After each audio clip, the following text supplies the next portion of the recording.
कार्तिक महात्म्य षडविंश अध्याय। सुत उवाच शुण सकल तपवंत कार्तिक महिमा एमंत श्रीकृष्ण मुखु सत्य शुणी आनंद मने ठाकुराणी पति चरणे शिर देई उठी छामुरे उभा होई शिर निवेशिबे निपाणी बोलंती शुण गुणमणि तुम्भर अशेष महिमा शुणी लभंती सुख सीमा केवल मागु अछि एते सदा सुदया थिव मोते कार्तिक व्रत धर्म फल केवे हे नोहिब विफल एही सुदया मोते थाउ कृष्ण बोइले अस्तु हेउ एमंत आज्ञा देई हरि सत्य भामांक कर धरी निज भुवने विजय कले प्राणी की सदगति देले तांको वचने पुण्य श्लोक कहिले सुत पौराणिक हे मुनि मान तुम्भे शुण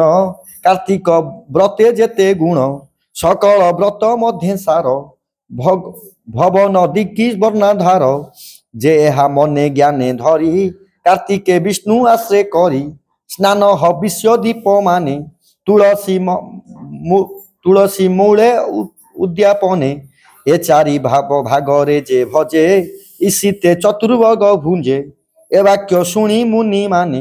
पूछंती सुत सन्निधाने हे सुत लोक हरसिणी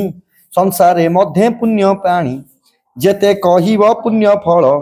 कार्तिक धर्म कले मूल जे जन कार्तिक न करी से जन संसारु न तरी एमंत कहिल जे तुम्भे एथकु पचारुछु आम्भे जे बण प्राणी ए महिमा शुणी नथिब श्रुति सीमा से पुणी साधु सुखु मुखु शुणी एते कारण बोली जानी व्याध बंधक विहिबे से अजथा थिब परवासे कार्तिक व्रत आगमने संकल्प करी आवाहने विष्णु प्रीति रे व्रत करी भव सागरु जीवे तरी एमंत कल्पी प्राणी चिते चितारे करुथिब नित्ये से पुणी कार्तिक निकटे किय बा पूजीव सकटे राज्य दुर्भिक्ष ज्ञाति भ्रष्टे किबा बांधव जल कष्टे पर आयते पड़िथिब किय बा आपे नाश जीव एमंत विघ्न आय अनायते से प्राणी तरीब के मन्ते एथकु कह प्रतिकार तुम्भे सर्वज्ञ बुद्धिवर एमंत मुनिक वचने सुत कहंती सावधाने हे पुण्य आत्मा मोने माने शुण जे पद्म पुराणे प्रमाण उत्तर खंडे जहा मानी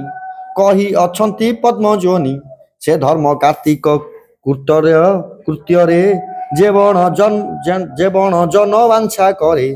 तार शरीरे पाप जेते बाहर हुआ इतुरीते संगते बाम पासे थाई कार्तिक अंते क्षय जाई जदि कार्तिक अप्रवेशे प्राणी निधन प्रायु आयु शेषे से लभे देवंक स्वरूप तातुले नर हई पाप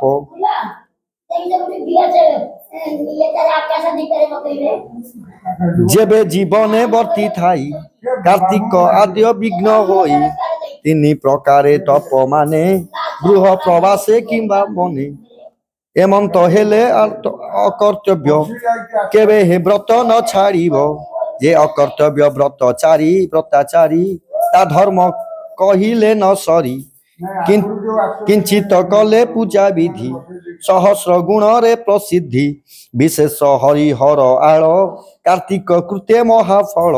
एबे निफल जहि तहि अन्य देव कु हजि तहि जेबे नथिबे देव आळे ग्रामे तुलसी वृक्ष मूले तुलसी जदि न देखिब धात्री वृक्ष कु आराधिब जहा कुची कण न मिली परी जागारे प्रतिपाली अद्रव्य उद्यापन विधि विप्र वचने फल सिद्धि विप्र वैष्णव जेते देखी विष्णु दर्शने तुले लेखी जदापि सुस्ता न पाई बट अश्वत्थ मूले जाई करिब कार्तिक विधान तेबे होइब महापुण्य हविष्य अन्न करी भोग